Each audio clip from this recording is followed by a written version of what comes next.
সোহেল, জানিস আজ কলেজে একটা নতুন মেয়ে এসেছে।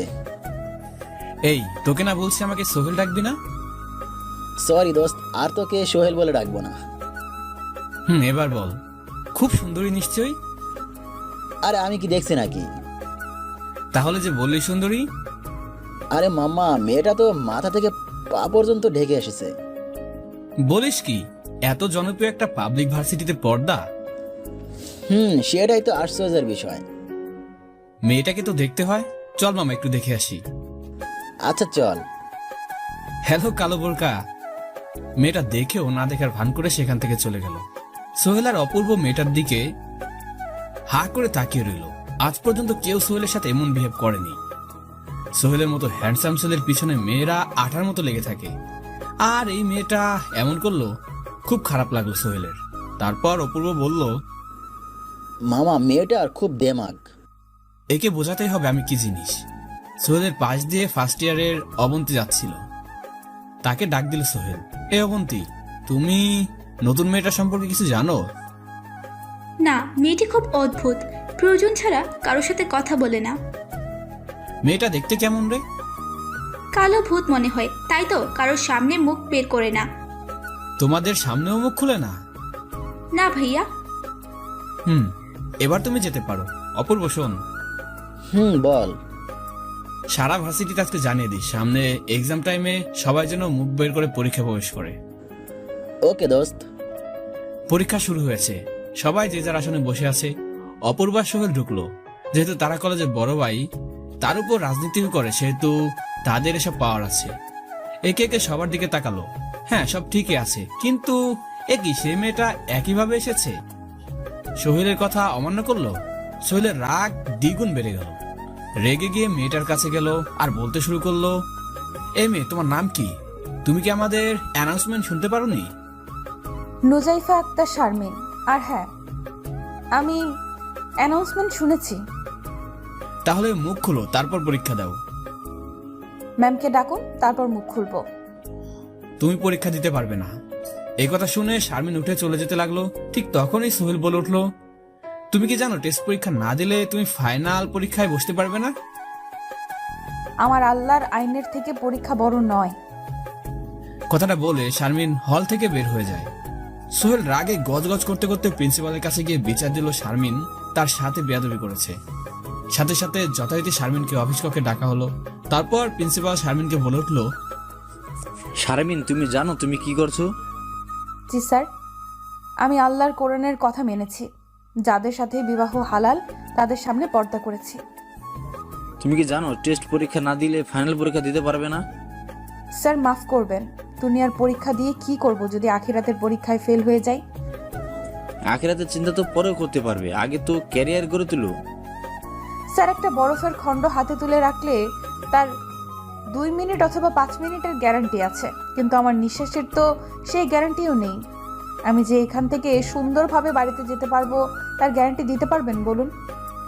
প্রিন্সিপাল আমতা আমতা করে বলল, হ্যাঁ তা পারবো, কিন্তু তুমি সোহেলের সাথে মিসবিহেভ করেছো কেন? আমি ওনার সাথে মিসবিহেভ করি নাই। উনি আমার মুখ দেখতে চেয়েছে, আমি বলেছি ম্যাডামকে ডাকতে। ম্যাডামের সামনে আমি মুখ খুলতাম। তুমি এখন যেতে পারো, আর হ্যাঁ, পরীক্ষা দিয়ে যাবে। কোনো সমস্যা হলে আমি দেখব। শুক্রিয়া স্যার। সালাম দিয়ে শারমিন অফিস কক্ষ থেকে বেরিয়ে যায়। সোহেল প্রিন্সিপাল স্যারকে বলে উঠল, স্যার আপনি ওকে পরীক্ষা দিতে বলেন। হ্যাঁ বললাম, কারণ ও যা বলেছে সবই যুক্তিসঙ্গত বলেছে। তুমি এখন যাও, তোমার সাথে এই বিষয় নিয়ে আর কোনো কথা বলতে চাই না। সোহেলের মনে রাগ আর যে দুটোই চেপে বসলো আরো জোরালো ভাবে। শারমিন পরীক্ষা হলে গেল। তার সিট পড়ে আছে অবন্তীর পাশে। শারমিন অবন্তীর পাশে বসতেই অবন্তী লাফিয়ে উঠে বলল, এই কালো ভূত, তুমি আমার পাশে বসবে না, আনকালচার খ্যাত। শারমিন কোমল গলায় বলল, আমার কোনো দোষ নেই বোন। স্যাররা যেভাবে সিট ফেলেছে আমি সেভাবে বসেছি। যেভাবে সিট ফেলুক, তুমি আমার পাশে বসবে না, ব্যাস। তাহলে আমি কোথায় বসবো? অবন্তী আর শারমিনের কথাগুলো পাশের সিটে সুবর্ণা শুনছিল। সুবর্ণা শারমিনকে ডাক দিল তার পাশে বসার জন্য। শারমিন গিয়ে সুবর্ণার পাশে গিয়ে বসলো আর খুব সুন্দর করে সুবর্ণাকে দেখলো। বেশ সুন্দর গঠনের একটা মেয়ে। অন্য সব মেয়েদের মতো এতটা মডার্ন না, আবার এতটা ভ্যাকডেটেডও না। হিজাব পরেছে কিন্তু অত্যাধুনিক ভাবে। সুবর্ণা বলল, কি দেখছো? না কিছু না। সিট পরিবর্তনের জন্য প্রিন্সিপাল এমনকি অন্য কোনো স্যার ম্যাডামরাও তোমাকে কিছু বলবে না? কেন? কারণ অবন্তী হচ্ছে প্রিন্সিপালের মেয়ে, তাই অবন্তী ভার্সিটিতে অন্যরকম একটা পাওয়ার দেখিয়ে চলে। আর ওকে কেউ কিছু বলে না, বললে অবশ্য তার খবর আছে। বুঝলাম। কিন্তু বোন, তোমার নাম কি? সুবর্ণা আক্তার নিঝুম। তোমার নাম কি? মাশাল্লাহ, খুব সুন্দর নাম। আমার নাম হচ্ছে শারমিন আক্তার নুজাইফা। একটা কথা বলবো? বলো। এই যে তুমি কালো একটা বোরখা আর 4 থেকে 5 লেয়ারের হিজাব পরে নিকাব নামিয়ে চোখে সানগ্লাস পরছো, তাও কালচে গ্লাসের চশমা, আবার হাতে মোজা পায়ে মোজা, তোমার কি গরম লাগে না? সত্যি কথা বলতে আমার একটুও গরম লাগে না। এসব পড়লে মনে কেমন জানি প্রশান্তি অনুভব করি। বেপর্দাভাবে চললে তার শাস্তি জাহান্নাম। এখন যদি একটু গরম সহ্য না করে বেপর্দাভাবে ঘোরাফেরা করি, তাহলে জাহান্নামের আগুনের উত্তাপ কিভাবে সহ্য করব? তুমি কি জানো, নামাজ রোজার মতো মেয়েদের জন্য পর্দাও ফরজ ইবাদত। পর্দা হলো ফরজের আইন, অর্থাৎ এটা আল্লাহর হুকুম ও আবশ্যক। আল্লাহর এই আইন যদি আমরা না মেনে চলি, তাহলে জাহান্নামের গর্জনরত কালো ভয়ঙ্কর আগুনে দগ্ধ হতে হবে লক্ষ কোটি বছর। জাহান্নাম এত ভয়ঙ্কর যে 70,000 ফেরেশতা 70,000 লোহার শিকল দিয়েও বেঁধে রাখতে পারছে না। বাট আমিও তো স্কার্ফ হিজাবের মতো করে পরি আর যথেষ্ট শালীনভাবে থাকি, শুধু মুখ ঢাকি না। তাতে কি আমার পর্দা হয় না? শোনো শারমিন, মনের পর্দায় বড় পর্দা। তাছাড়া তোমাকে তো কেউ দেখতে পারে না এসব আবরণের জন্য। সবাই ভাবে তুমি কালো ভূতের মতো। মাশাল্লাহ, আলহামদুলিল্লাহ। হোয়াট? সবাই তোমাকে কালো ভূত বলে? এতে তোমার খারাপ লাগে না? না, আমার একদম খারাপ লাগে না, কারণ তারা আমার শরীরের একটু অংশ দেখতে পারে না বলেই কিন্তু কালো ভূত বলে। তার মানে আমার পর্দা নিখুঁত? তুমি কি পাগল? অবশ্যই না। শোনো সুবর্ণা, আল্লাহ তাআলার পবিত্র কোরআনে ইরশাদ করেছেন, হে ঈমানদার নারীগণ, তোমরা বাড়ির ভেতরে থাকো এবং বাড়ির বাহির হইও না। যেভাবে জাহালিয়া যুগে নারীরা তাদের সৌন্দর্য প্রকাশ করতে। আবার অন্য আয়াতে বলেছেন, যদি তোমরা প্রয়োজনে বের হও তাহলে তোমাদের উপর একটা লম্বা চাদর টেনে নাও এবং নিজেকে আবৃত করে বের হও। রাসূল সাল্লাল্লাহু আলাইহি ওয়াসাল্লাম বলেছেন, নারী যখন বাগেল ঋতুবতী হয়ে যায় তখন তার সতর দেখা এবং দেখানো জায়েজ নয়। তার জন্য পর্দা ফরজ। যারা সতর দেখায় এবং দেখে তাদের উপর আল্লাহর লানত। আর তাছাড়া মুখ থেকেই তো পাপের সূচনা। যেই নারী বোরকা পরে মুখ খোলা রাখলো, সে যেন জানালা বন্ধ করে দরজা খোলা রাখলো। আচ্ছা, এই বিষয় নিয়ে পরে আলোচনা করব। স্যার আসতেছে, পরীক্ষা শুরু হবে এখন। স্যার আসলো, পরীক্ষা শুরু হলো এবং পরীক্ষা চলছে। শারমিন ভালোই লিখতেছে। লেখার পর দেখলো অবন্তী কলম কামড়াচ্ছে। হয়তো সে লিখতে পারছে না। যেহেতু শারমিনের লেখা শেষ, সেহেতু অবন্তীকে হেল্প করার উদ্দেশ্যে ডাক দিল। কিন্তু অবন্তী বিরক্ত বোধ করে শারমিনের ডাকে সাড়া দিল না। শারমিন ভাবলো হয়তো শুনতে পায়নি, তাই আবার ডাক দিল। এবার অবন্তী রেগে গেল, তারপর বলল, এই কালো ভূত, আমাকে ডাকছিস কেন? না মানে তুমি তো না লিখে বসে আছো, আর আমার তো লেখা শেষ, তাই ভাবলাম তোমাকে একটু সাহায্য করি। তোর কাছ থেকে আমি সাহায্য নিব? তুই অবন্তীকে হেল্প করতে চাস? তোকে দেখতে তো মনে হয় পরীক্ষার জানিস না। ও তোমাকে তখন কত অপমান করলো, তারপরেও নির্লজ্জের মতো তাকে হেল্প করতে গেলে কেন? ও পারছিল না তো তাই। পরীক্ষা শেষ, সুবর্ণা আর শারমিন বাড়ির পথে পা বাড়ালো। তখন তাদের পথ আটকা দাঁড়ালো সোহেল আর বলল, শারমিন দাঁড়াও, তোমার সাথে কথা আছে। সরি, শারমিন কোনো কথা বলবে না। আপনি পথ ছাড়ুন, না হলে প্রিন্সিপালকে ডাকবো। এই মেয়ে, তুমি চুপ থাকো, আমি শারমিনের সাথে কথা বলবো। দেখুন, আমি আপনার জন্য হারাম, তাই আমি চাই না আপনি আমার সাথে কথা বলেন। আল্লাহ হাফিজ। সুবর্ণা আর শারমিন পথ চলছে। হুট করে সুবর্ণা বলে উঠল, শারমিন, একটা কথা বলবো? বলো। সোহেল ছেলেটা ভালো না। জানি। জানলে ভালো, ওর থেকে সাবধানে থাকবা। আচ্ছা বোন, আমি আমার বাড়ির কাছে এসে গেছি। আমি এখন যাই, আর তুমিও সাবধানে যেও। আচ্ছা বাই। শারমিন, কখন এসেছিস? কথাটা বললো শারমিনের আম্মু। তারপর শারমিন বলল, এই তো এখন। খেতে আয়। শারমিন ফ্রেশ হয়ে খাবার টেবিলে বসে খেতে শুরু করলো। ঠিক তখনই তার আম্মু বলে উঠলো, তার নতুন ভার্সিটি কেমন লাগছে? আলহামদুলিল্লাহ, খুব ভালো আম্মু। অবস্থা যাই আসুক, কখনো বেপরদা হবি না। বেপরদার শাস্তি কিন্তু খুব ভয়ানক।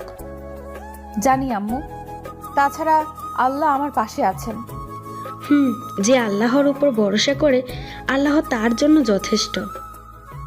আম্মু, তুমি খাও, আমি আসরের নামাজ পড়ে আসি।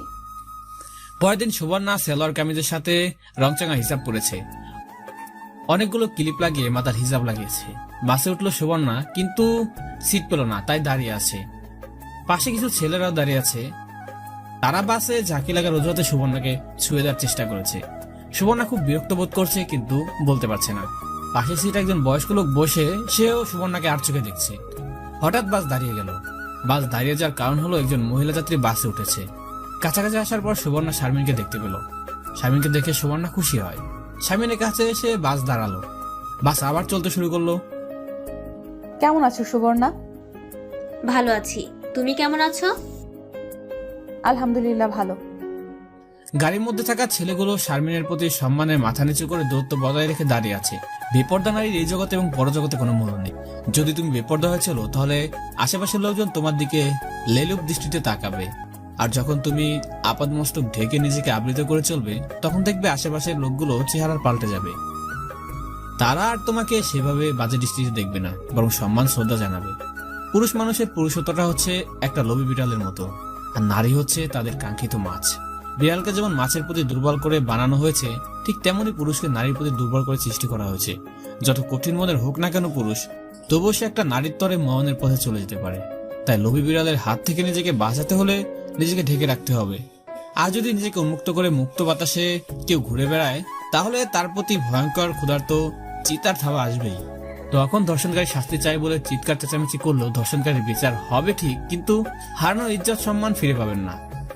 ভার্সিটিতে আসার পর শারমিন আর সুবর্ণা একসাথে হলের উদ্দেশ্যে রওনা দিল। আজকে আবার সোহেল তার পথ আটকে দাঁড়ানোর জন্য দাঁড়িয়েছে। হঠাৎ শারমিন থেমে গেল। সুবর্ণা বলল, কি হলো, দাঁড়িয়ে গেলি কেন? শারমিন কোনো কথা না বলে দৌড়ে ক্যাম্পাসের দিকে যেতে লাগলো। সোহেল অবাক হয়ে গেল ওর দৌড় দেখে। সুবর্ণা পিছনে পিছনে দৌড়াতে শুরু করলো। সোহেল কাছে গিয়ে দেখলো শারমিন একটা মেয়েকে জড়িয়ে ধরে আছে। আর সোহেলকে দেখে শারমিন সুবর্ণাকে বলল, ওকে যেতে বলো সুবর্ণা, এখানে একটা মেয়ে আছে। কি হয়েছে আগে বলো। আগে তুমি ওকে যেতে বলো। তারপর সুবর্ণা কোনো মতে সোহেলকে বুঝে সুঝে এখান থেকে বিদায় করলো। তারপর শারমিন একটা অবাক করার মতো কাণ্ড করলো। একটানে হিজাব খুলে ফেললো। শারমিনের হিজাব খুলতে দেখে সুবর্ণা হা করে তাকিয়ে রইল। শারমিন মেয়েটিকে তার নিজের হিজাব দিয়ে জড়ালো। তারপর ব্যাগ থেকে আরেকটা এক্সট্রা হিজাব বের করে তার নিজের মুখে আবার আগের মতো করে ঢাকলো। সুবর্ণা গিয়ে ম্যামকে ডেকে আনলো। আর এই যে অবন্তী, প্রিন্সিপালের মেয়ে, ক্যাম্পাসের পাশে রাস্তায় পড়েছিল, অ্যাক্সিডেন্ট করেছিল, খারাপ অবস্থা, প্রচুর রক্তক্ষরণ হয়েছে আর কাপড় ছিঁড়ে গিয়েছে। প্রিন্সিপাল স্যার এসে কান্না জুড়ে দিল। তারপর দ্রুত হসপিটালে নিয়ে গেল। সোহেল আড়াল থেকে বের হয়ে এলো। সোহেল তো তখন যায়নি, লুকিয়ে লুকিয়ে সব দেখছিল। শারমিনের চেহারা দেখে সে হতভম্ব হয়ে গিয়েছে। আর মানুষের প্রতি শারমিনের ভালোবাসা দেখে অনুশোচনায় চোখ দিয়ে পানি চলে এসেছে। সাথে নিয়ে আসা ছুরিটা হাত থেকে ফেলে দিল, যেটা দিয়ে ও শারমিনের হিজাব কাটতে চেয়েছিল। ওইদিকে অবন্তীকে দেখে ডাক্তার বলল, অনেক রক্তক্ষরণ হয়েছে, ইমিডিয়েটলি 2 ব্যাগ বি পজিটিভ রক্ত লাগবে। একে একে সবার বেলা টেস্ট করলেও রক্ত পাওয়া গেল না। অবশ্যই শারমিনের রক্ত ম্যাচ করলো আর রক্ত দিল। সুবর্ণা কিংকর্তব্য বিমূঢ় হয়ে রইল। অবন্তী শারমিনকে যা অপমান করলো, এরপরও সে অবন্তীকে রক্ত দিয়ে প্রাণ বাঁচালো। সুবর্ণা হলে তো এই মেয়ের মুখ দর্শনই করতো না। সত্যি শারমিন দেখতে যেমন, তার ব্যবহার কাজকর্ম ঠিক তেমনই অমায়িক। সত্যি শারমিন রূপ, লাবণ্য আর শতগুণ অনন্য। ডাক্তার এসে খবর দিল অবন্তীর জ্ঞান ফিরেছে। এই শুনে অবন্তীর বাবা সুবর্ণা শারমিন দৌড়ে গেল অবন্তীর কাছে, অবন্তীকে জড়িয়ে ধরলো। ঠিক তখনই অবন্তী বলে উঠল, বাবা তুমি কেমন আছো? আমার কথা স্যার, আগে বল তুই কেমন আছিস? আমি ভালো আছি। কথাটা বলতে অবন্তীর চোখ গেল শারমিনের দিকে। শারমিনকে দেখেই উত্তেজিত হয়ে বলল, তুমি তুমি এখানে কেন? তোমাকে কত অপমান করলাম, তবুও তোমার লজ্জা হলো না? কি বলছো এসব তুমি? বাবা, এই কালো ভূতটা এখানে কেন? অবন্তী, তুমি কি জানো ওর জন্যই তুমি বেঁচে আছো? মানে? মানে এই শারমিন তোকে প্রথম রাস্তায় অজ্ঞান অবস্থায় পড়ে থাকতে দেখে হসপিটালে নিয়ে আসি। কি? হ্যাঁ, এবং রক্তের অভাবে তুমি যখন মারা যাচ্ছ তখন ও তোমাকে রক্ত দিয়ে বাঁচিয়েছে। কি বলছো তোমরা? ঠিক বলছি। অবন্তী ছলো ছলো চোখে শারমিনের দিকে এগিয়ে এলো, তারপর জোরে ধরে কাঁদতে বলল, আমাকে মাফ করে দাও, তুমি আমাকে রক্ত দিয়েছো আর আমি তোমাকে কত অপমান করেছি। প্লিজ আপু, আমাকে মাফ করে দাও। আরে আরে কি বলছো? আমরাই তো, এতে রাগ করার কি আছে? তারপর অবন্তী প্রিন্সিপালকে বলল, আবু, আমি শারমিনের কাছ থেকে ইসলামিক নিয়মাবলী শিখতে চাই। হ্যাঁ নিশ্চয়ই, তুমি অবশ্যই শিখবে। এটা তো খুশির খবর। ধন্যবাদ আব্বু। সুবর্ণা, শারমিন আর অবন্তী এখন থেকে বেস্ট ফ্রেন্ড, একজন আরেকজনের কলিজার অর্ধেক। অবন্তীর এখন আর আগের মতো অহংকার আর বেপরদা নেই, অনেক পরিবর্তন হয়ে গেছে। সুবর্ণা, শারমিন, অবন্তী ক্যাম্পাসে বসে আছে ঠিক তখন সোহেল ওদের কাছে আসলো। তারপর অবন্তী বলল, কি ব্যাপার, তুমি এখানে কেন? হ্যাঁ, তুমি এখানে কেন? শারমিন, আমি তোমার কাছে মাপ চাইতে এসেছি। ও, কি ব্যাপার, হঠাৎ এত পরিবর্তন? আসলে আমি আমার ভুল বুঝতে পেরেছি আর ক্ষমা চাইতে এসেছি। আমি আপনাকে মাফ করে দিয়েছি, এবার এখান থেকে যান। মানে আরো কিছু বলবেন? না, কথাটা বলে সোহেল চলে গেল। ঠিক তখনই অবন্তী সুবর্ণাকে বলে উঠল, সুবর্ণা, জানিস আমার কি মনে হয়? কি? সোহেল মনে হয় শারমিনকে ভালোবেসে ফেলছে। হোয়াট? অবাক হওয়ার কি আছে? আমার ছোট থেকে স্বপ্ন আমি একজন হুজুরের বউ হব। তো ওর সাথে প্রেম করে ওকে হুজুর বানিয়ে ফেল।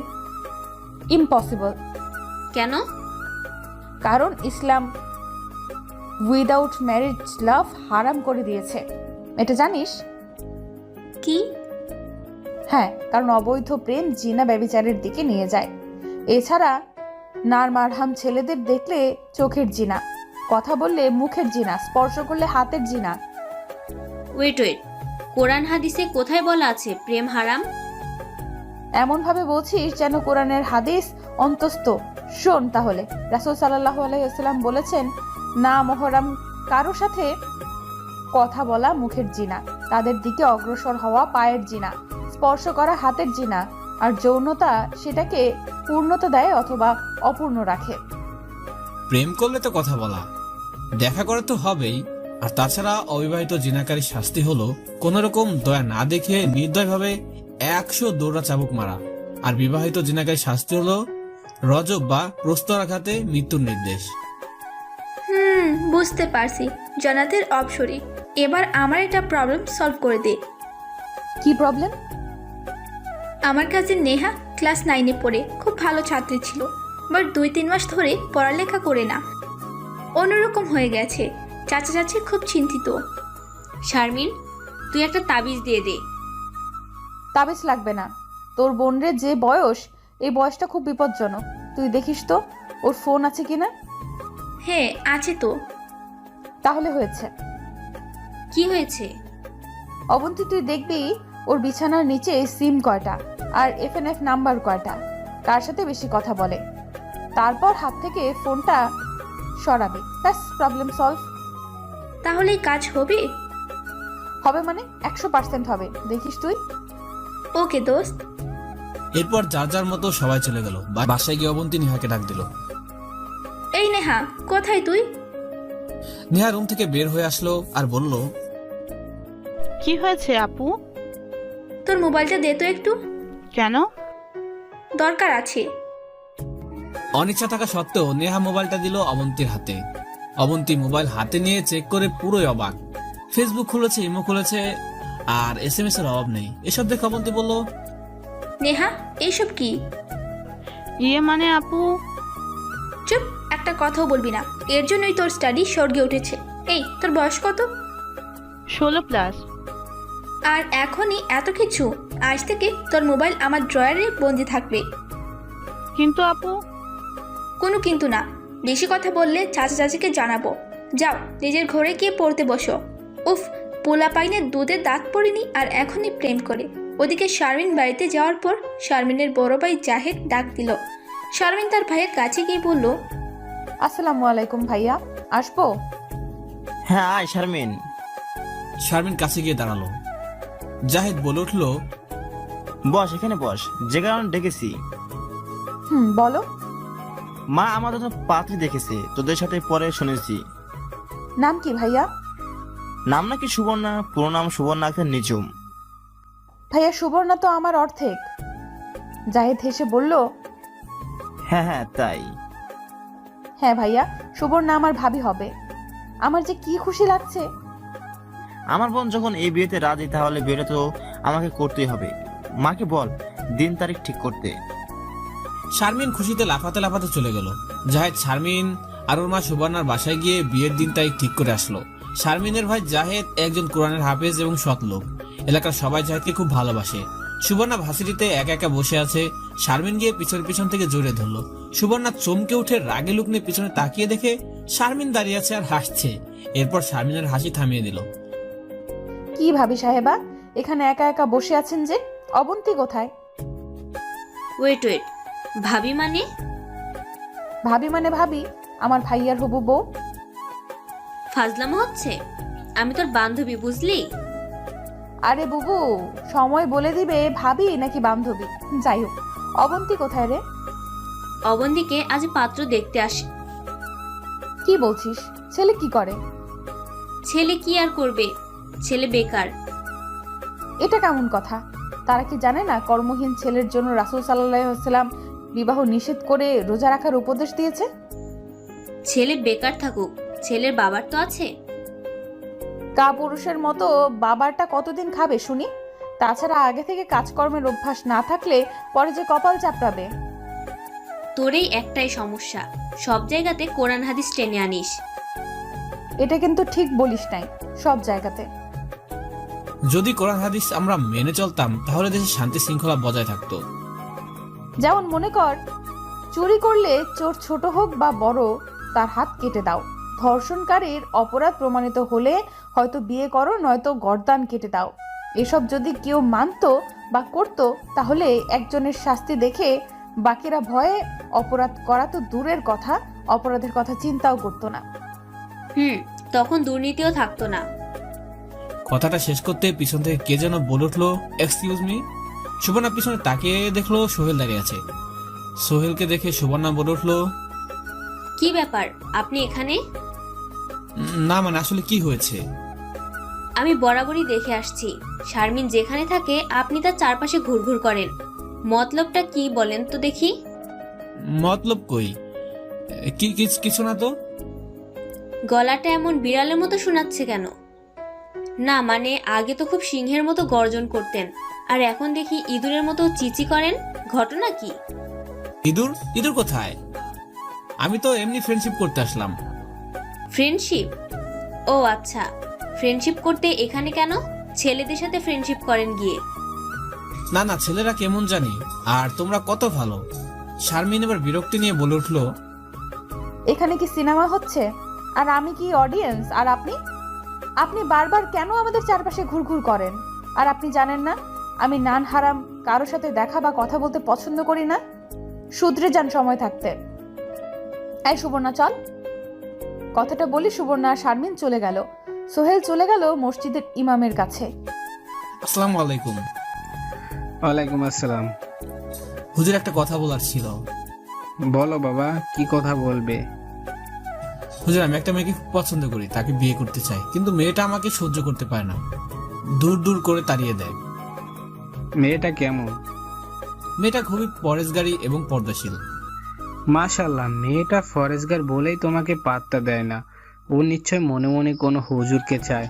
তবে বাবা, তুমি যদি ওকে সত্যি ভালোবাসো বা বিয়ে করতে চাও, তাহলে আগে ওর মনের মতো হও, তারপর ফ্যামিলিগতভাবে বিয়েটা সেরে ফেলো। নিঃসন্দেহে আল্লাহর ফয়সালা সর্বোত্তম।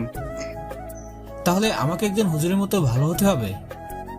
হ্যাঁ বাবা, তুমি আজ থেকে 5 ওয়াক্ত নামাজে মনোনিবেশিত করো, আর বিভিন্ন ইসলামিক বই এবং মিডিয়া থেকে ইসলামের জ্ঞান অর্জন করতে পারো। ধন্যবাদ হুজুর, আজকে থেকে সোহেলের লাইফের নতুন প্রচেষ্টা শুরু করলো। ওইদিকে শারমিনের মা শাহিদা বেগম শারমিনকে ডাকতে লাগলো। শারমিন কোথায় গেলি মা? এদিকে আয়। কি হয়েছে? আজ আমরা জাহেদের জন্য মেয়ে দেখতে যাব, তুই তৈরি হয়ে নি। হ্যাঁ মা, বোরকা পরে আসছি, দাঁড়াও। আম্মু জাকিয়া বেগম সুবর্ণাকে বলল, সুবর্ণা তৈরি হলে তোকে আজ দেখতে আসবে। মা এটা কিন্তু ঠিক না, আমাকে না জানিয়ে তোমরা এটা করতে পারো না। আরে বাবা, দেখতে আসলেই তো আর বিয়ে হয়ে যাচ্ছে না। দেখুক, দেখতে সমস্যা কোথায়? শুনেছি ছেলেটা খুব সৎ এবং ধার্মিক। মা একদম চুপ, যা রেডি হয়ে আয়। সুবর্ণাকে জোর করে রুমে পাঠিয়ে দিল। আর ওদিকে শারমিন এসে গিয়েছে। শারমিনের মা প্রথমে সালাম দিয়ে ঘরে ঢুকলো। সুবর্ণার মা শারমিন আর শারমিনের মাকে দেখে অবাক। সুবর্ণাকে ডাকলো, তারপর এক নজর দেখে পছন্দ করে ফেললো। টুকিটাকে ইসলামী প্রশ্ন করেই সুবর্ণাকে ভিতরে পাঠিয়ে দিয়ে শাহিদা বেগম বলে উঠলো, আপনার মেয়েকে আমাদের খুব পছন্দ হয়েছে। আপনাদের যদি আপত্তি না থাকে তাহলে আমরা বিয়ের দিন তারিখ ঠিক করতে চাই। আলহামদুলিল্লাহ, কিন্তু তার আগে সুবর্ণার আব্বুর সাথে কথা বলতে চাই। উনি দেশের বাইরে থাকেন। হ্যাঁ হ্যাঁ বলুন, তারপর আমাদেরকে জানান। মা শারমিন কোথায় গেল? শাহিদা বেগম হাসতে হাসতে বলল, হয়তো সুবর্ণার কাছে গেছে। ওদিকে শারমিন সুবর্ণার ঘরে গিয়ে দেখলো সুবর্ণা রেগে বসে আছে। শারমিনকে দেখে সুবর্ণা বলল, শারমিন তুই এখানে? আমি তো কল্পনা করতে পারছি না তুই আমাদের বাড়িতে আসবি। কতবার আসতে বলে ব্যর্থ হয়েছি, কিন্তু আসলি এমন একটা কুপা দিনে। এই তাহলে আমার ভাইয়ার জন্য অন্য কোথাও মেয়ে দেখি। কথাটা বলে শারমিন উঠে আসতে লাগলো। ঠিক তখনই সুবর্ণা বলে উঠলো, 1 মিনিট, তাহলে তোরা এসেছিস আমাকে দেখতে? হুম। তাহলে তো আমি রাজি, বাট রাগ করছিস কেন তাহলে? শারমিন সুবর্ণাকে জড়িয়ে ধরে বলল, এটা তো কৃত্রিম রাগ, তোকে রাজি করানোর জন্য। কি? যা, বিয়ে করব না। এই যে মাইক খাবে এবার। কথাটা বলে দুই বান্ধবী হাসতে লাগলো। সুবর্ণার বাবার সাথে কথা বলে সামনের সপ্তাহে শুক্রবার বিয়ের দিন তারিখ ঠিক করলো। বিয়ে হবে ধর্মীয় ভাবে, অনুষ্ঠান হবে নিকট আত্মীয়দের নিয়ে এবং বিনা যৌতুকে। শারমিনের খুশি আর ধরে না, তার একমাত্র ভাইয়ার বিয়ে বলে কথা। যখন ছোট ছিল তখন কত আত্মীয়দের বিয়ে হতো। ওর খুব ইচ্ছে করতো বাকিদের মতো আনন্দ করতে, কিন্তু ওর আম্মু অমন করে যেতেই দিত না। আর আজ নিজের ভাইয়ের বিয়ে, তার খুব আনন্দ হচ্ছে, কিন্তু যা করবে সব সুন্নত অনুসারেই করবে। আনন্দ করতে গিয়ে একটুকু সুন্নতের খেলাফ করবে না। যাই হোক, শারমিন অবন্তীকে ফোন দিল। ফোনটা রিসিভ করতে বলল, আসসালামু আলাইকুম অবন্তী। ওয়ালাইকুম আসসালাম। বলেন তো আমি কে? এটা যে আমার শারমিন পাগলি বোনটা। কি? হ্যাঁ, বুঝলি কি করে রে?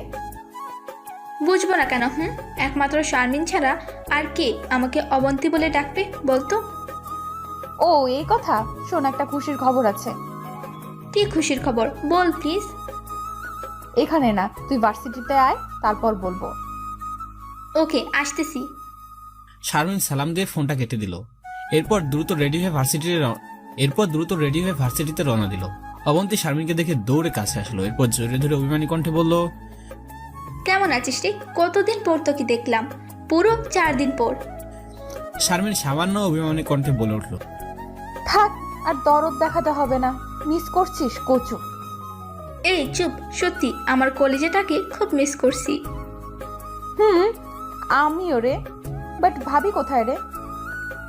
ভাবি? এই ভাবিটা কে রে? ভাবি থুকু, সুবর্ণা। সুবর্ণা তোর ভাবি? কি বলিস আবল তাবল? তখনই পিছন থেকে সুবর্ণা বলে উঠল, আসসালামু আলাইকুম। আজকে খুঁজছিলি বুঝি? শারমিন পিছনে তাকিয়ে বলল, এই তো ভাবি সাহেবা এসে গেছে। অবন্তী অবাক হয়ে বলে উঠল, আমি তো কিছুই বুঝতে পারছি না, কিসের ভাবি? কার ভাবি? দাঁড়া দাঁড়া, আগে একটু বসতে দে, তারপর সব বলছি। সুবর্ণা, শারমিন আর অবন্তী সবুজ ঘাসের উপর বসলো। তারপর শারমিন বলল, ভাবি এই কথাটার মানে হলো সুবর্ণা আমার ভাইয়ের বউ হতে চলেছে। কি? সামনের সপ্তাহে শুক্রবার বিয়ে। আলহামদুলিল্লাহ। তোকে অবশ্যই বিয়েতে আসতে হবে। কিন্তু আমাদের বাড়িতে? একদম না, আমাদের বাড়িতে যাবে। আমি শারমিনদের এখানে যাব, রাগ করিস না ভুঁই। সুবর্ণার কাঁধে হাত দিয়ে পরে একদিন যাব তোদের ওখানে। শারমিন একটা প্রবলেমে পড়েছে, যদি একটু সলভ করে দিতি। কি প্রবলেম? অবন্তী, একটা সিদ্ধান্তে আসতে পারছি না কিছুতেই, যদি একটু হেল্প করতি। এই জন্য তুই ইস্তেখারা করতে পারিস? ইস্তেখারা কিভাবে করে জানি না তো। আর ইস্তেখারা মানে কি?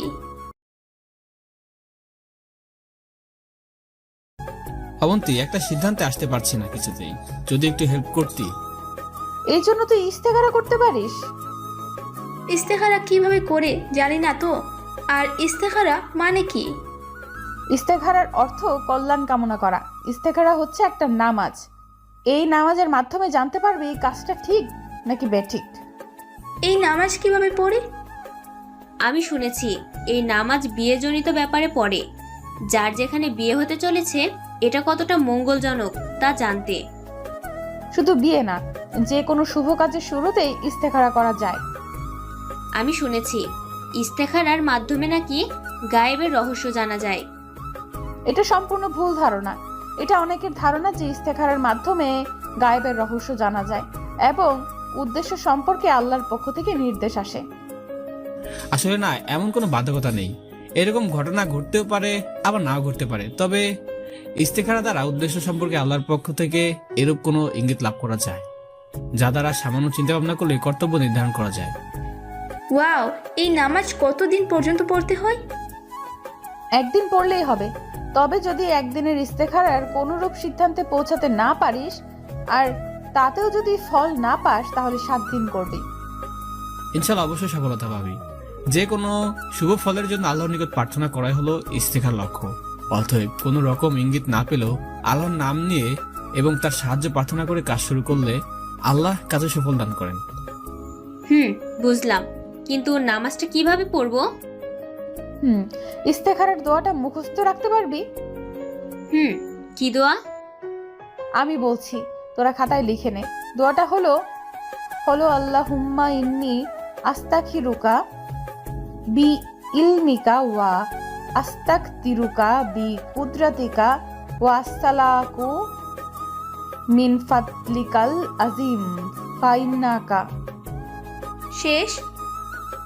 শেষ। আর কিছু করা লাগবে? হ্যাঁ, এই দোয়াতে যে হাজাল আমরা বাক্যটি মুখে উচ্চারণ করার সময় যে কাজটির জন্য ইস্তেখারা করবি সেই কাজটি মনে মনে খেয়াল করবি।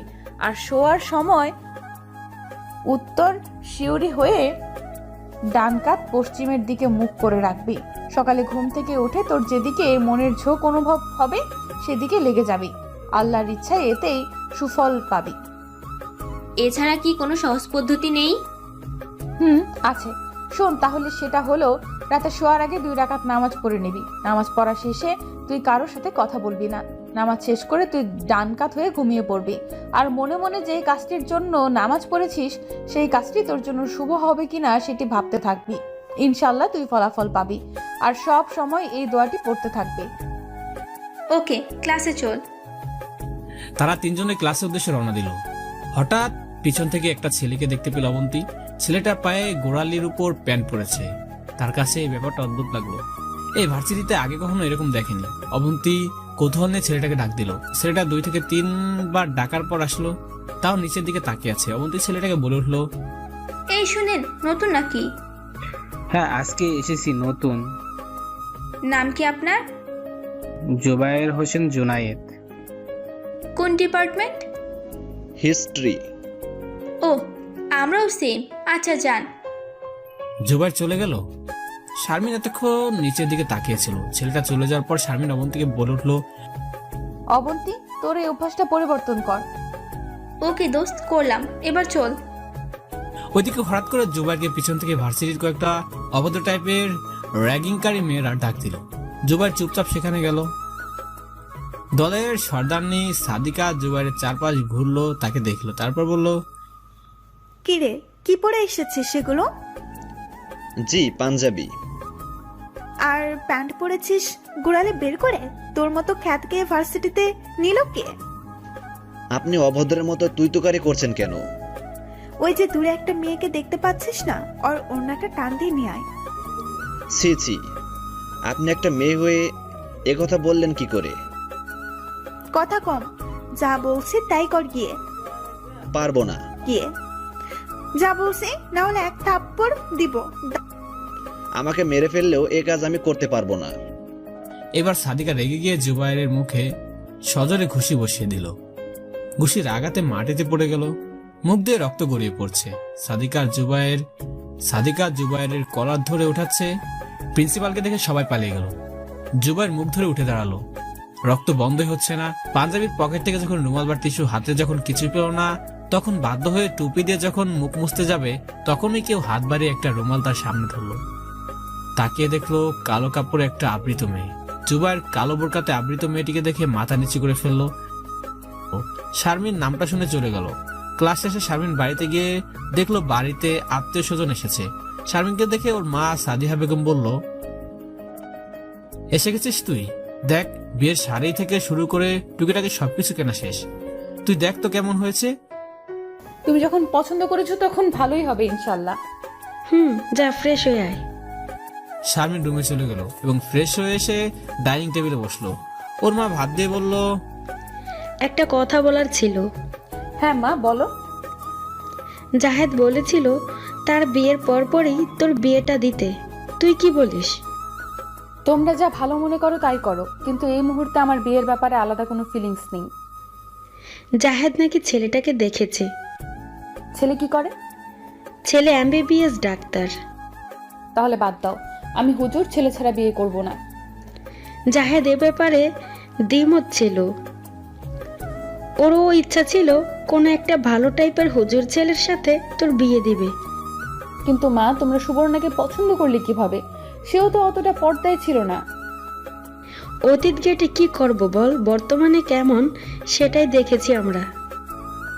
শারমিন আর কিছু বলল না। খুব ক্লান্ত লাগছিল, তাই শুয়ে পড়লো। মাগরিবের নামাজের সময় জেগে মাগরিবের নামাজ পড়ে ফেসবুক লগ ইন করলো।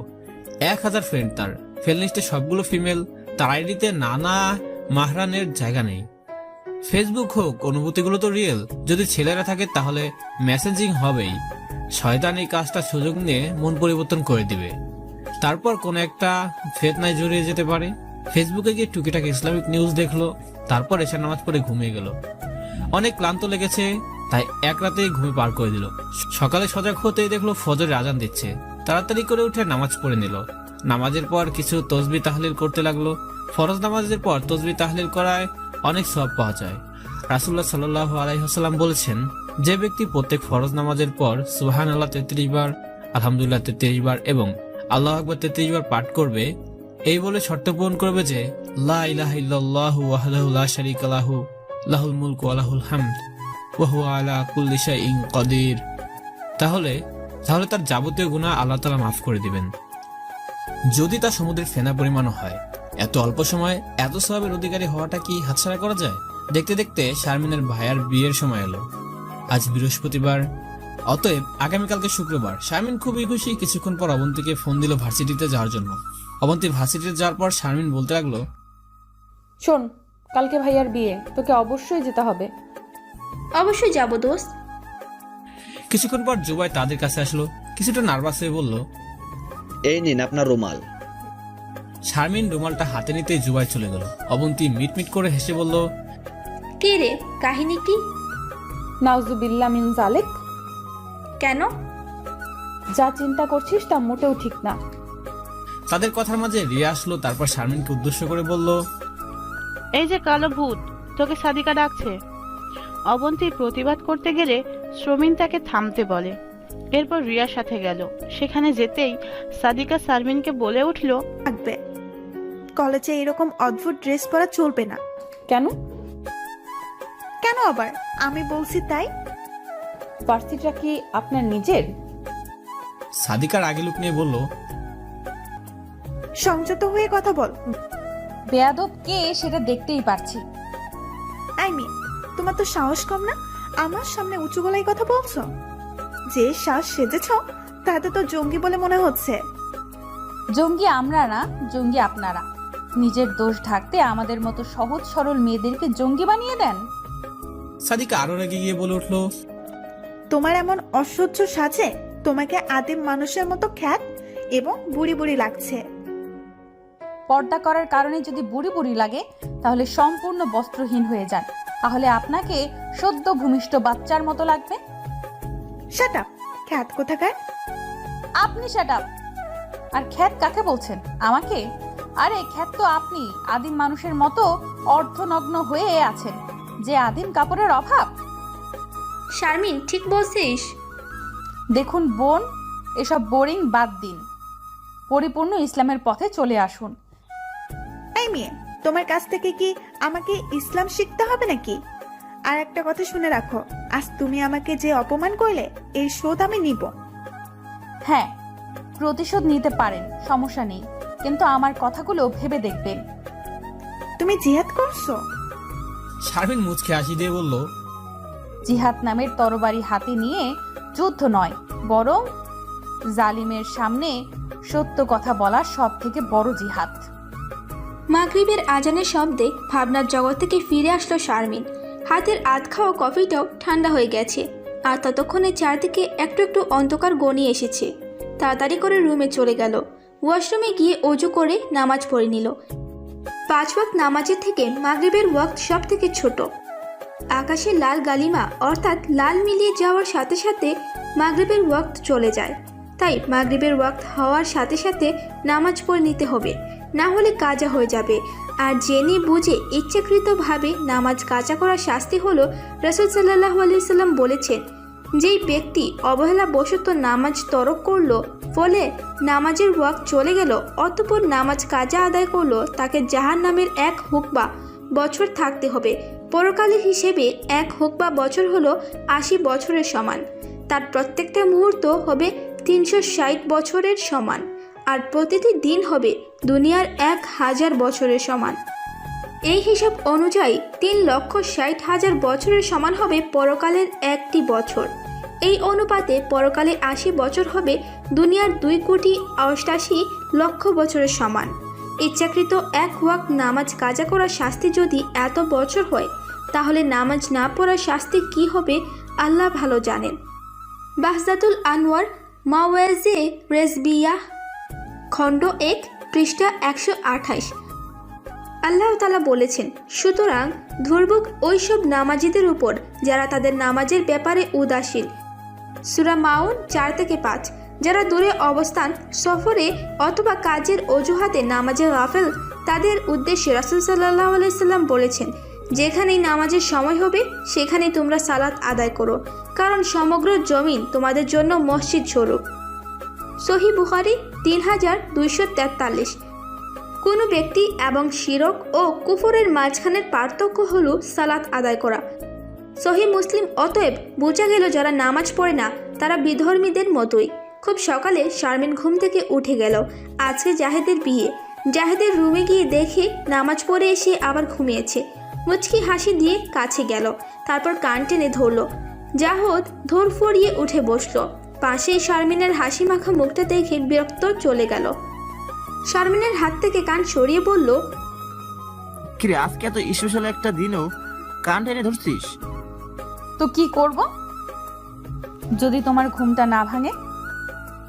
আমি তো ভেবেছিলাম ঘুমের কারণে আজকে তুমি বিয়েটা মিস করে ফেলবে। ধুর, এটা কি হয় নাকি? ভাই একটা কথা বলবো?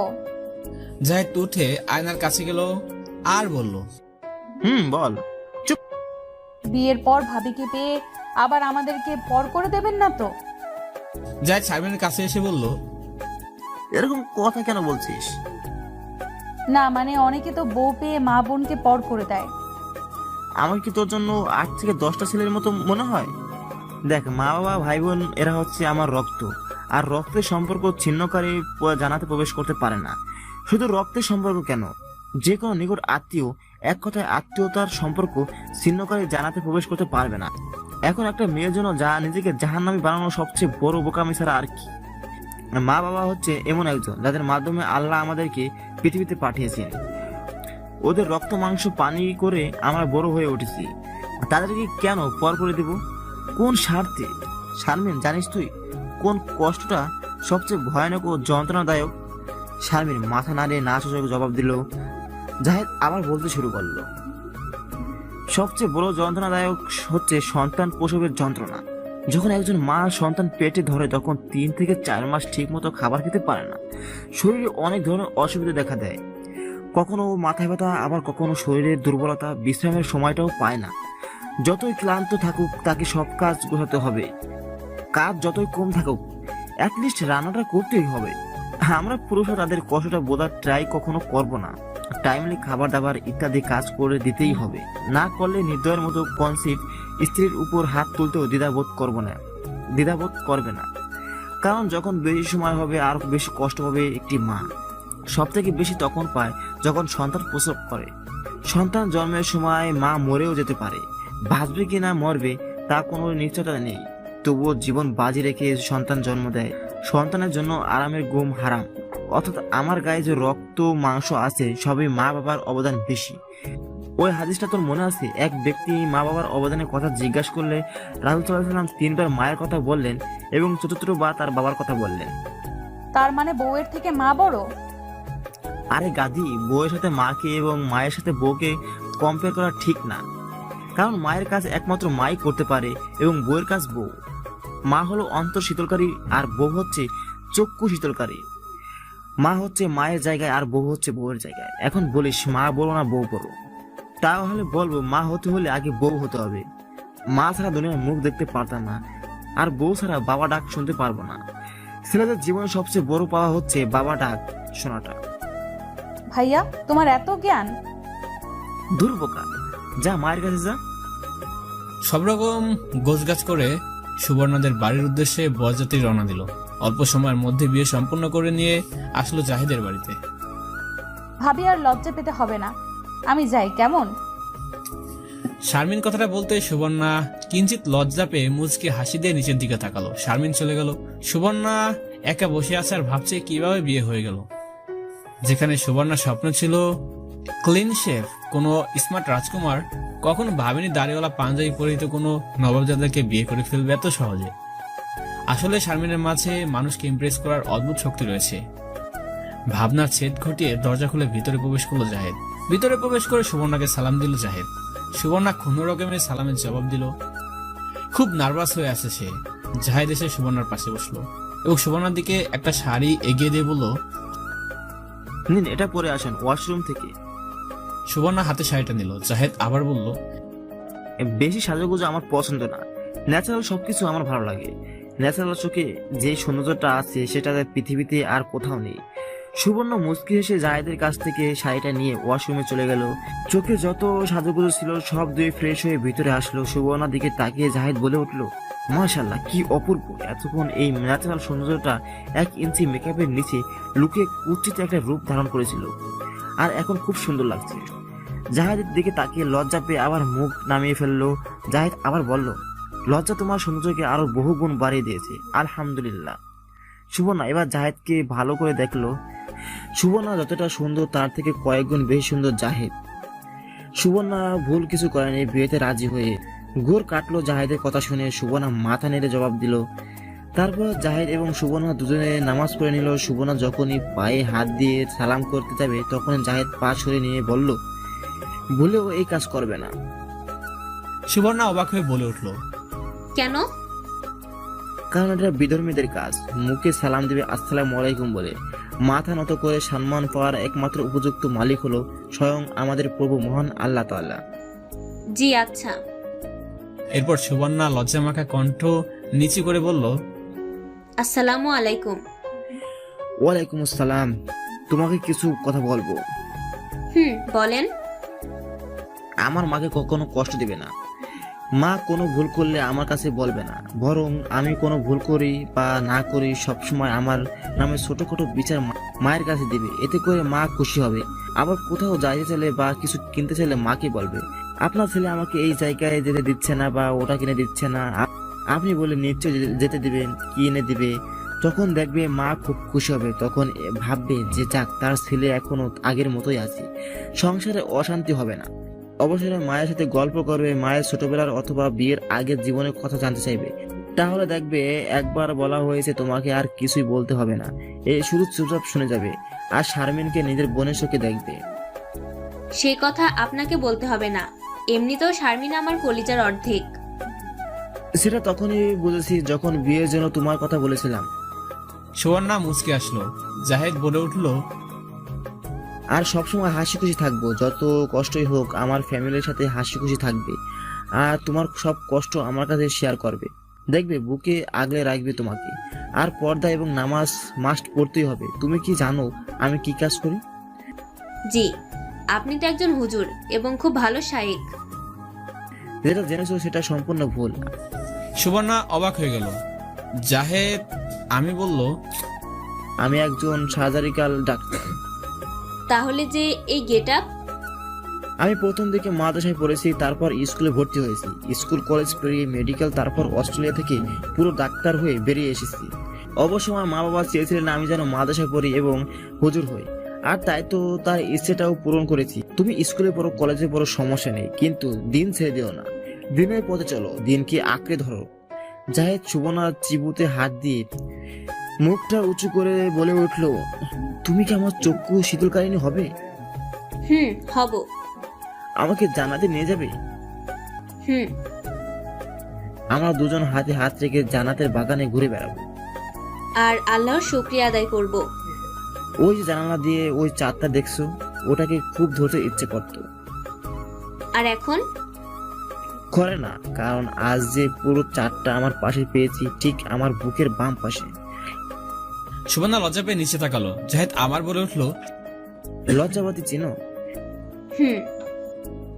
স্পর্শ পেলে মুখ লতায়। সুবর্ণার জন্য এবার লজ্জায় মরে যাচ্ছিল। সকালবেলা সুবর্ণার ডাকে জাহেদের ঘুম ভাঙলো। জাহেদ ঘুম ঘুম কণ্ঠে বলে উঠল, একটু ঘুমাই। সুবর্ণা এবার ভেজা চুল স্পর্শ দিয়ে জাগিয়ে দিল। জাহেদ উঠে সুবর্ণার দিকে তাকিয়ে বলল, মাশাআল্লাহ, যেন শিশিরে ভেজা লাল পদ্মা। সুবর্ণা আবার লজ্জা পেল। জাহেদের এসব করে সুবর্ণা লজ্জায় হয়তো মরে যাবে। কাল রাত থেকে শুরু করে কতবার যে খুন হয়েছে সেটা নিজেও জানে না। তারপর সুবর্ণা বলে উঠল, কাব্য রচনা পড়ে করবেন, এবার উঠে ফ্রেশ হয়ে মসজিদে যান। সুবর্ণা মুচকি এসে উঠে ওয়াশরুমে চলে গেল। ফিরে আসতেই সুবর্ণা তার হাতে রাখা পাঞ্জাবি আর টুপি জাহেদের দিকে এগিয়ে দিয়ে নিচে তাকিয়ে মুচকি মুচকি হাসলো। জাহেদ পাঞ্জাবি আর টুপি হাতে নিতে নিতে বলল, আমি তো এমনই একজন লজ্জাবতী স্ত্রীকে চেয়েছিলাম, যে হবে আমার চক্ষু শীতলকারিণী। জাহেদ পাঞ্জাবি টুপি পরে মসজিদে চলে গেল। সুবর্ণা নামাজ শেষ করে মোবাইলটা হাতে নিয়ে ফেসবুকে গেল। সবাই ওকে অনেকভাবে কংগ্রেস জানিয়েছে। এমন সময় দরজায় টোকা পড়লো। সুবর্ণা দরজায় গিয়ে দরজা খুলতে দেখলো শারমিন দাঁড়িয়ে আছে। শারমিন দুষ্টুমি করে বলল, কি ভাবি, ঘুম হলো নাকি ঘুমাওনি? সুবর্ণা আবার নিচে তাকে লজ্জা মাখা মুচকি হাসি দিল। শারমিন বলল, থাক থাক, আর লজ্জা পেতে হবে না। নামাজ পড়েছো তো? পড়েছি। আলহামদুলিল্লাহ। এবার নিচে আসো, মা তোমাকে ডাকছে। তুমি যাও, আমি আসছি। শারমিন কপ রাগ নিয়ে বলল, কি বললে আমাকে? দেখো, তুই করেই বলবে আগের মতো। আচ্ছা যা তুই, আমি আসছি। শারমিন হাসতে হাসতে চলে গেল। সুবর্ণা মাকে ড্রয়িং রুমে না দেখে মায়ের রুমে গিয়ে দেখলো মা কোরআন তিলাওয়াত করছে। সুবর্ণা চুপ করে একপাশে দাঁড়িয়ে রইল। জাহেদের মা জাকিয়া বেগম সুবর্ণার উপস্থিতি টের পেয়ে কোরআন পড়া বন্ধ করে বলল, মা তুমি বিছানায় এসে বসো, আমি কোরআন শরীফ রেখে আসি। সুবর্ণা মাথা নেড়ে ইশারা করে বিছানায় গিয়ে বসলো। জাকিয়া বেগম কিছু গহনা আর গলার হার নিয়ে আসলো। তারপর এগুলো বিছানায় রেখে বলল, এগুলো আমি আমার জাহিদের বউর জন্য বানিয়েছিলাম, আসো তোমাকে পরিয়ে দিই। সুবর্ণার গলায় স্বর্ণের হার আর হাতে চুড়ি দুখানা পরিয়ে দিয়ে বলল, আমাকে কখনো শাশুড়ি ভাববি না, নিজের মা ভাববি, কেমন? জি মা। ভাবি, এক হাড়ি আরেক মা পেয়েছিস। সুবর্ণার চোখগুলো ছলছল করছে। জাকিয়া বেগম আবার বললেন, মাঝে মাঝে ভুল হলে তোকে বকা দিব, কখনো রাগ করবি না। সুবর্ণা এবার কেঁদে দিল।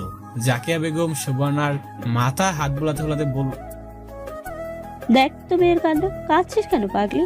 সাত মুখটাকে কি কান্না বানায়? হেসে তো দেখি একবার। সুবর্ণার চোখ দুটি মুছে হেসে বলল, মা, এটা যে বড় খুশির কান্না।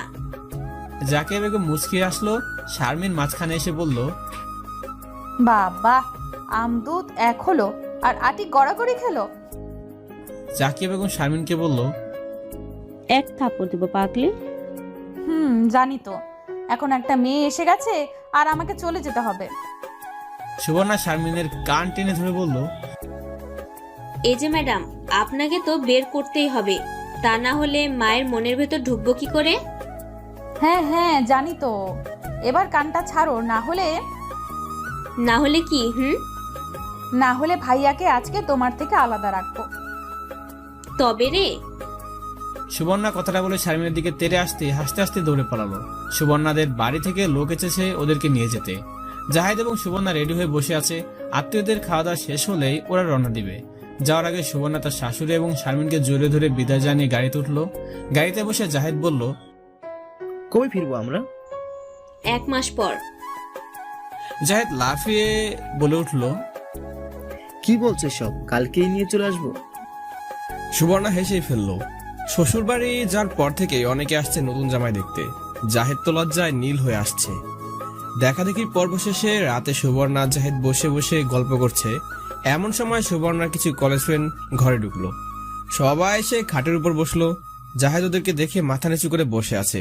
জাহিদ মাথা উঁচু করলো, কিন্তু ওদের দিকে না তাকিয়ে সুবর্ণার দিকে তাকিয়ে রইলো। ওদের মাঝে আদ্রি অনেক অহংকারী এবং মডার্ন মেয়ে। অনেক ছেলে ওর পিছনে ঘুরে, এজন্য সে প্রাউড ফিল করে। ও ভেবেছিল সুবর্ণার হাজবেন্ড ওকে দেখবে, দেখে অ্যাটলিস্ট চোখ ফেরাতে পারবে না। এই জন্য কত আকর্ষণীয় ভাবে সেজে এসেছে।